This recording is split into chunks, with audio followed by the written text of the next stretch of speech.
There's some movies that seem like they were born to be cult classics, and the movie I'm going to talk about today is definitely one of them. And I don't mean an intentionally bad movie like Thanksgiving. I mean a movie that combines a bunch of different genres that on paper shouldn't work, but was made by a director just crazy enough to pull it off. What I'm trying to say is that this movie is weird, but also well made, which is a welcome change from most of the movies I do on this show, which are usually just weird.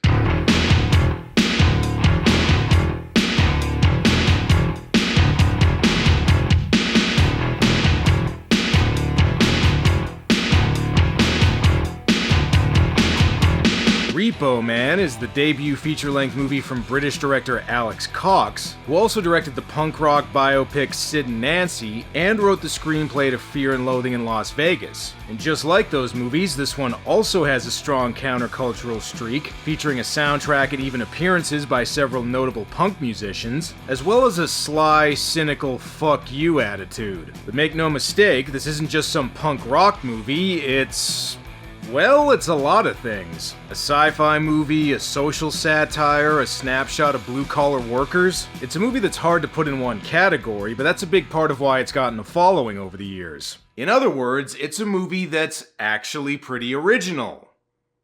Remember when Hollywood used to make those? Remember that? That was nice, huh? And how's this for a bit of trivia? The movie was produced by none other than punk rock icon Mike Nesmith of the Monkees. Interesting choice, but somehow it still works. It's kind of like learning Sid and Nancy was actually produced by David Cassidy. The opening credits to this movie are actually pretty awesome, and check out that soundtrack.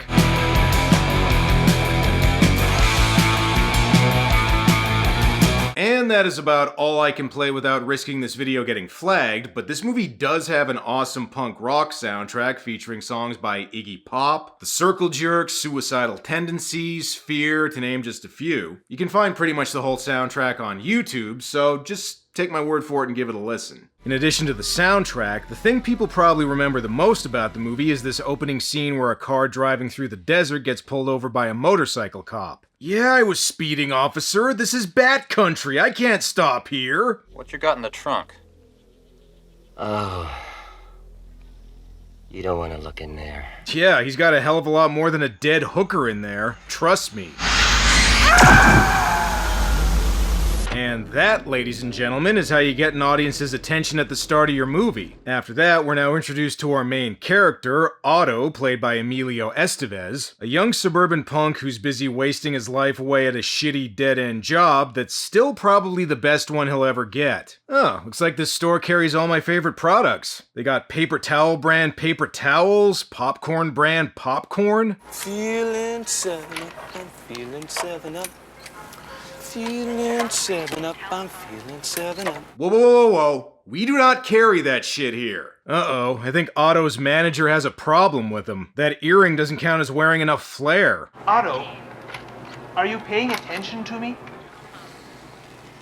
Fuck you. Yeah, I don't think he's keeping this job. Man, I don't need this shit job. I got my resume at Home Depot. They actually sell name brand products there. Besides, who has time for a job when there's moshing to be done? Otto's so punk rock, I'll bet he wears clothespins on his tighty whities. Otto, What? get me another beer. And give me a beer brand beer. That's my favorite. Bad news, Otto. Your girlfriend's cheating on you. Probably because you're an unemployed loser who's shitty to everyone. Oh well, at least he still has his beer. Saturday Night Live! Dallas! Jefferson's! Gilligan's Island! Hey, take it easy, Otto. I'll supply the pop culture references in this video, okay? Things start to turn around for Otto when he meets Bud, played by Harry Dean Stanton. What do you want? You want to make $10? Fuck you, queer. You know, I can't imagine why Otto's life isn't better. He's so charming. Look, my old lady's real sick. I gotta get her to the hospital, okay? And I can't leave her car in this bad area. Look, I need some helpful soul to drive it for me, okay? Look, you better take the offer, Otto. Moving cars is likely the only job you'll get outside of cleaning up the shit at a G.G. Allen show. Unbeknownst to Otto, though, he's not helping someone move their car. He's actually committing grand theft repo, which I guess is slightly more legit than just stealing it. Surprisingly, though, even Otto seems to have standards. You're all Repo Man. What if we are?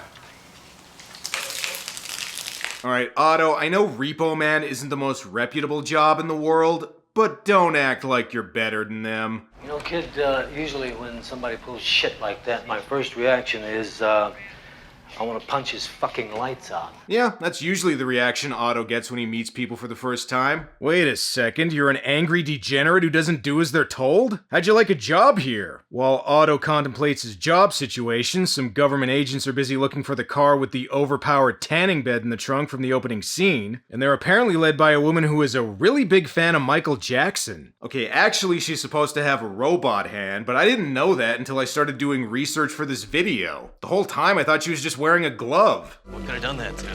It happens sometimes. People just explode. Natural causes. Yeah, he came down with a terminal case of disintegritis. My uncle died of the same thing. Meanwhile, I see Otto's busy looking for a new job while culturally appropriating a gay Viet Cong fighter. I had this wild fucking dream the other night. It was with you and me, and we were working in this sleazy shithole motel. You know, I don't know why Otto thought he was too good to be a repo man. The guy has dreams of working at a shitty hotel. And we were bellhops.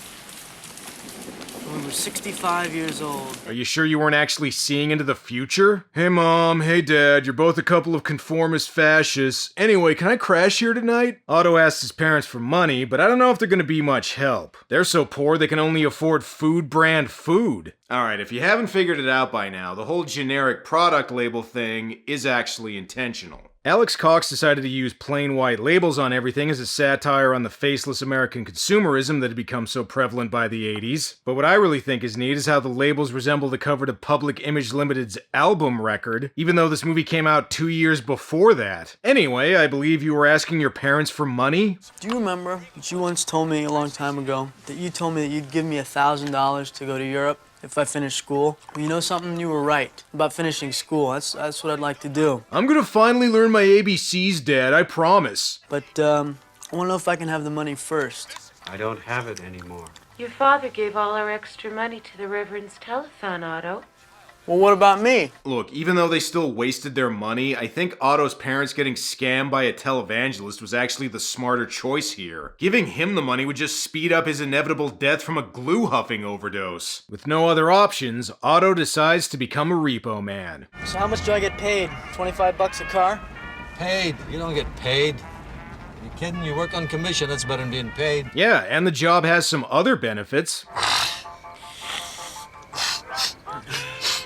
Jesus Christ. See? You'll be so high you won't even care you're not getting paid. Oh man, I love cocaine brand cocaine. It's almost as good as drink brand drinks. Not like that corporate name brand bullshit behind the counter. And you can't have a movie set in Los Angeles without showing people driving on the famous 6th Street Viaduct. It's like a rule. First, Otto and Bud are gonna get into a drag race with these two, and then the T-1000 is gonna chase them down in a truck. So are you guys actually gonna repo some cars, or are you just gonna keep doing drugs and goofing off? Because if it's the latter, I should be a repo man. Oh, looks like getting a job's improved Otto's fashion sense. He's gone from crust punk to thrift store Miami Vice. Alright, enough screwing around. Time for Otto to repo some cars. Excuse me. I have something here for you.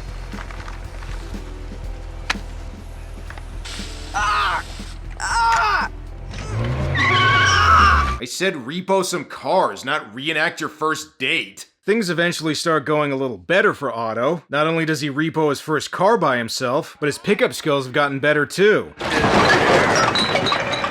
Well, sorta anyway. Hey, sup girl? Listen, even though I'm supposed to be playing a teenager, I'm actually in my 20s, so are you over 18? This young lady is Layla, and it turns out she has a connection to the car with the killer trunk from the beginning. So now these two plots can finally start coming together. Take a look at this. Looks like sausage. Isn't sausage, Otto. That's a picture of 4 dead aliens. Fun fact, the aliens in the picture are actually condoms filled with water, so I guess they must be infected with one hell of an alien STD. Layla's part of a secret network that includes the guy driving the Chevy Malibu, who are planning on exposing the aliens' existence to the world. What are you gonna do with them? Put them on Johnny Carson? Yes. They're going on after Rodney Dangerfield. Alright, looks like we got a plot beyond just some loser repossessing cars. Now Otto just needs to seal the deal with Layla. Okay, great. Perfect. Here's your shit. What's your problem? Nice job, Otto. Fuck, man. Girls pay to go out with me. Alright? You want to get back in the car? Wow. Okay, that was a quick turnaround. Hey, listen, before we do it, you never did tell me how old you were. Even though we now know there's aliens, that plot is put on hold for now. Otto's got more cars to repossess, not to mention some more satire. Read the book I gave you. What book? Diuretics. Signs of matter over mind. Well, you better read it, and quick. That book could change your life. Okay, I guess it's a good thing they didn't cast Tom Cruise as Otto. The middle section of this movie does kind of meander around a little bit, and does sort of feel like a random collection of scenes that they could have put in any order. But the upside to this is that we get more scenes with the characters from the Repo lot, since one of the movie's biggest strengths is the casting. People usually single out Bud as the best performance in the movie, since Harry Dean Stanton was practically born to play cynical, world-weary, blue-collar characters on film. But we've also got Tracy Walter as the burnt-out Repo Man Miller, who gets maybe the best monologue in the whole movie. It's too long for me to play the whole thing, but here's a little taste. A lot of people don't realize what's really going on. They don't realize that there's this, like, lattice of coincidence that lays on top of everything. I'll give you an example. Suppose you're thinking about a plate of shrimp. Suddenly somebody will say, like, plate or shrimp or plate of shrimp, out of the blue, no explanation. It's all part of a cosmic unconsciousness. You eat a lot of acid, Miller, back in the hippie days? I'll give you another instance. You know the way everybody's into weirdness right now? Tracy Walter doesn't have a ton of scenes in the movie, but he might be my favorite character. There ain't no difference between a flying saucer and a time machine. Anyway, I got some pure, uncut computer duster I'm gonna trip out on later. You wanna join me? Look, I appreciate all the car repo stuff, but what about the whole aliens in the car thing? Hey, there he is. Oh, wait, never mind, he's gone again. This movie somehow manages to feel like it has barely any plot and a lot of plot at the same time. The repo company learns that there's a $20,000 bounty on the alien car, which also gets the attention of some rival repo men called the Rodriguez brothers, one of whom kinda looks like Tom Savini if he managed a shitty apartment building. Anyway, are they any closer to figuring out the whole alien thing? Otto, stop. You said you had something to tell me. Okay, just out of curiosity, Layla, what important information did you think Otto had? Well, the least you could do is give me a blowjob. I guess that means no. Oh well, it's never stopped me before. Now well, I guess it's up to the other characters to find the car. Hi, I'm Kevin. Vacuum, sir? Hi, 80s Napoleon Dynamite. Nice to meet you. Oh, hey. Do you want me to check the trunk? Oh yeah, come on, please check the trunk. Unfortunately, before he's able to do that, the Rodriguez brothers steal it, and the aliens in the trunk are getting so strong the car's starting to get creepshow lighting. And wait, what was it Miller said earlier? Suppose you're thinking about a plate of shrimp. Suddenly somebody will say, like, plate or shrimp or plate of shrimp. Huh, must be one of those lattice of coincidence things. This movie keeps teasing me with people looking into the trunk and getting vaporized again, but before they can do that, somebody else steals the car. Also, that's what you get for leaving the keys inside, stupid. While everybody else is busy playing tag with the alien car, Otto learns what happens when somebody doesn't want their car repossessed. Holy shit! Light! Open the door! There's a maniac in it! What are you doing? Jesus! What are you doing? Open the door! Repo Men, pay your bills or we'll fucking kill you. You Repo Man, man. You guys are all out to fucking lunch. You're just realizing this now? Even if Otto's only tenuously connected to it, the whole alien plot keeps moving on without him. Layla ends up getting kidnapped by some shady government agents, but at least they have plenty of potato chip brand chips for her to snack on. And besides, who needs to take part in the main plot when you can just have memorable banter like this? Damn right, just like John Wayne. What's wrong with that? Greatest American that ever lived. John Wayne was a British cigarette. Whoa, whoa, whoa. Easy on the slurs there, Miller. You're gonna get my video flagged. What? John Wayne was A bundle of sticks. God damn it, what did I just say? I installed two-way mirrors in his pad in Brentwood. And he come to the door in a dress. He said he was about to fill Paul Lynn's Hollywood Square, meaning his asshole. On the other hand, he did tip me pretty well, so I can say that about him. Hey Otto, you got a phone call. Something about an alien storyline they want you to actually take part in? Otto meets with Layla and Government Lady to see if he has any info about the trunk aliens. Not sure what they're expecting to get out of him. Besides Layla showing him that condom pic earlier, he hasn't had anything to do with that part of the movie. On the plus side though, the Circle Jerks are the house band for this place. We all got a duck when the shit hits the fan. Doobity doo wop wop, say what, yeah? Wow, these guys really went downhill after group sex, didn't they? Can't believe I used to like these guys. Meanwhile, the scientist tries to steal his car back, but gets interrupted. My car looks just like this. But this is yours. What's in the trunk? Yeah, man. Check the trunk. Oh! Come on, Duke. This thing is hot. Quit stalling and open it, pussy! Close it, Duke! No! Aw, damn it. I was hoping for another disintegration. What's this? Yeah, that's more like it. Also, looks like his friends aren't too tore up about him getting vaporized. Come on, Duke. Let's go do those crimes. Yeah, let's go get sushi and not pay. A lot of this movie consists of the characters having conversations and giving monologues while driving, and to his credit, Alex Cox does manage to make scenes of people just driving and talking entertaining. However, they're a little too long for me to show you most of them, so instead I'll just give you a little taste through montage. Hey, look at that. Look at those assholes over there. Ordinary fucking people. I hate them. I walk into someone's place of work, they shit scared. They know I'm not a cop. Think I come to kill them, and I would. Fucking trash. Makes you wonder how much they owe. There's just some way to find out how much the motherfuckers owe and making them pay. Jesus Christ, bud. They're winos. They don't have any money. You think they'd be bums if they did? What are you, fucking commie? No, I ain't no commie. Oh, you better not be. I don't want no commies in my car. No Christians either. Oh, right, the Chevy Malibu. I can see why all the repo men in town want this car so bad. It's apparently the only one on the streets of LA right now. Unfortunately, it gets away again. How the hell are they gonna find this car? Huh. Okay, that was convenient. And you might want to rethink your strategy there, Otto. I don't think you're gonna catch up to him like that. Alright, never mind. Apparently he is. You ever feel as if your mind had started to erode? No, but then again, I'm not at the end of the movie yet. The scientist hints to Otto that it might not actually be aliens in the trunk, but actually some type of radioactive weapon. But honestly, it doesn't really matter. The car and the contents of the trunk are just a MacGuffin anyway. It's just one that happens to kill people in a really entertaining way. Oh, and I guess this guy's dead now. Oh well, at least Otto can now finally collect that $20,000. They're gonna have to pay extra if they want the condom aliens, though. Otto's doing so well, every MILF in LA wants him. Hey, Ole, your wife's hanging all over Otto. Yeah. Flies on shit. Well, Otto does have the personality of a piece of shit. Look, if Otto can turn his life around, maybe these two can too. I've been thinking, don't you think it's time we settle down?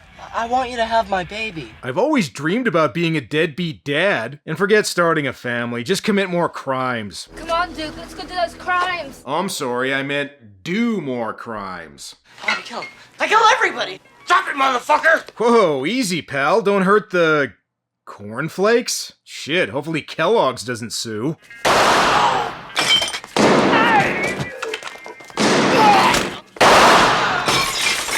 Okay, well, I'm gonna grab some cigarette brand cigarettes and get out of here, if that's alright with you. Ah, poor Duke. He died as he lived, being a low-life scumbag. I know a life of crime led me to this sorry fate.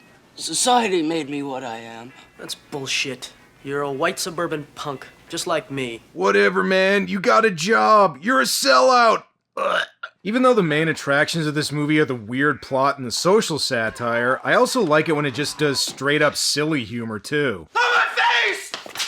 Hold him, Marlene! Freeze! My face!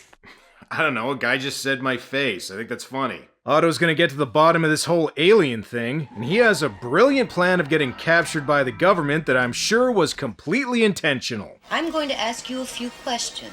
Since time is short and you may lie, I'm going to have to torture you. Okay, but can you at least tell me how old Layla is? She still hasn't told me. Oh, and if you thought Otto getting captured was going to be a major part of the movie, nope. He gets rescued right away. After a slower moving midsection, the last 15 minutes really ramps up the pacing. Turns out Bud is still alive and in the hospital. Good thing, too, Harry Dean Stanton has like 100 more movies to make after this one. And that's not the only weird revelation we get.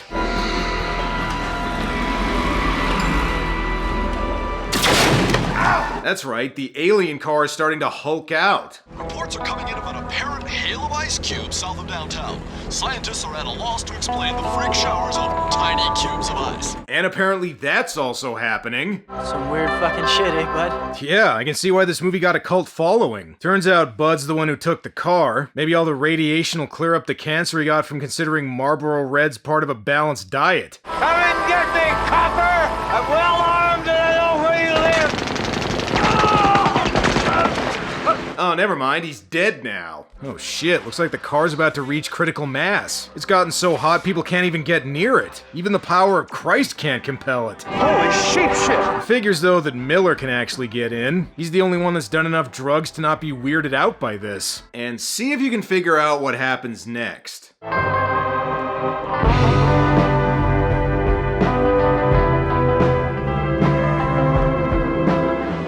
You know what? As ridiculous as this ending is, given what's happened so far, somehow it makes perfect sense. Wow. This is intense. Life of a Repo Man is always intense.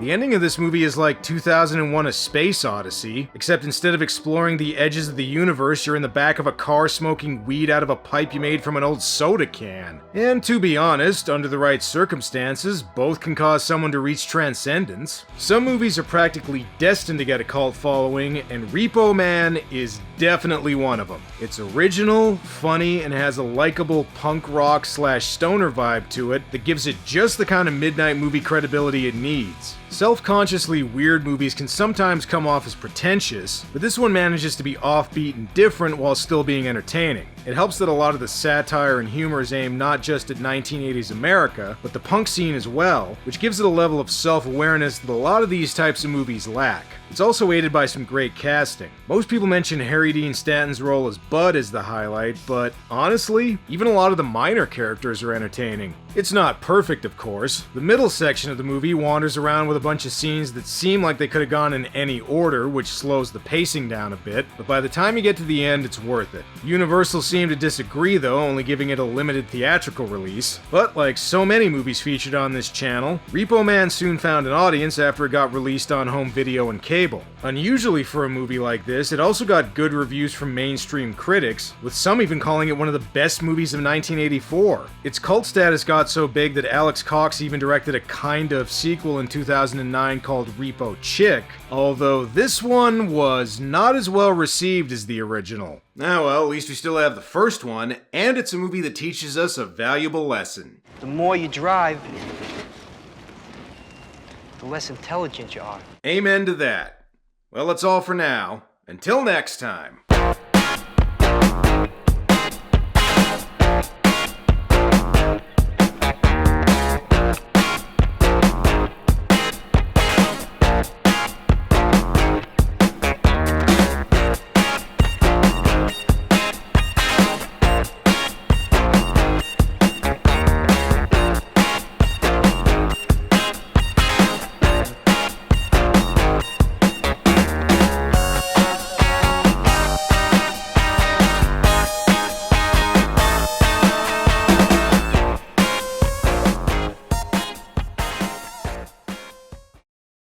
A lot of straight guys like to watch their buddies fuck. They do? No, I do. Yeah. Don't you? Damn straight I do.